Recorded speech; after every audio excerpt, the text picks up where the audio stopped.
Good afternoon, class. How are we doing today? Good.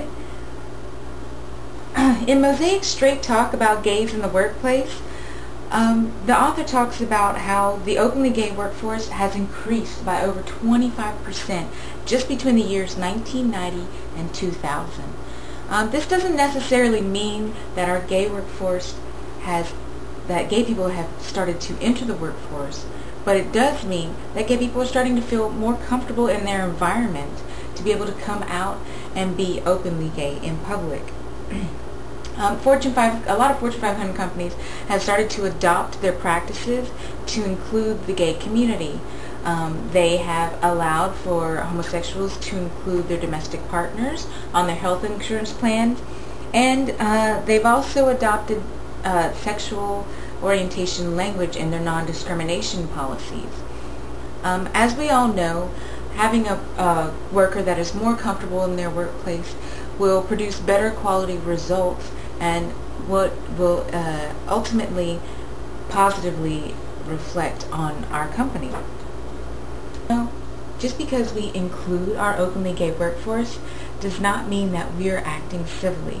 As managers, we should be able to treat our employees not only with the inclusion to make them feel comfortable in their environment, but also with civility. Civility is not limited to just politeness or inclusion. Civility contains several other attributes, such as being sincere, being open, being honest, and knowing how to speak or approach your employees whenever the time is right. Cynthia Forney believes civility includes actively improving the lives of others through fostering harmonious and caring relationships. Cynthia Forney also believes that our civility should not be limited to just the workplace.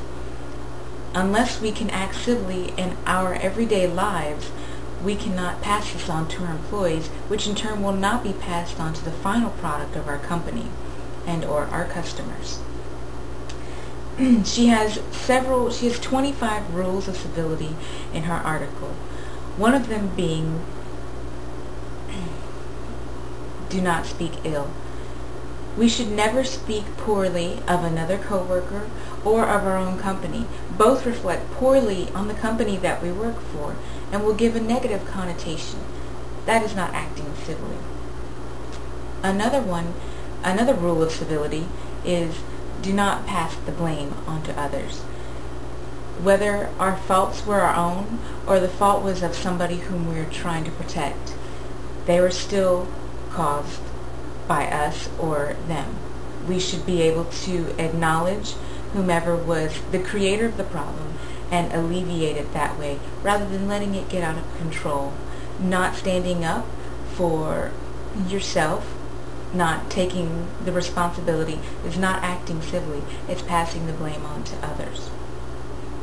Cynthia Forney also believes one of her other rules is that we should never ask, as managers, we should never ask personal questions. There's a difference between acknowledging what's going on with your employees' emotions and their state of mind and their productivity in the workplace and getting a little too involved in their personal lives. As managers, we may be inclined to sit behind our desk or in our office all day and not interact with our employees, but this isn't acting civilly.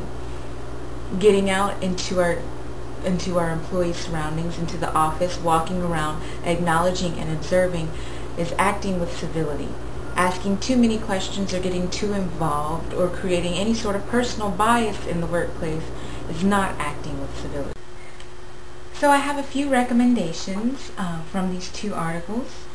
Management should be able to adapt to the changing workforce by accommodating all employees. It's not just included to our homosexual workforce. We should also acknowledge ethnic and cultural differences. Management should choose civility in practice in life and in the workplace.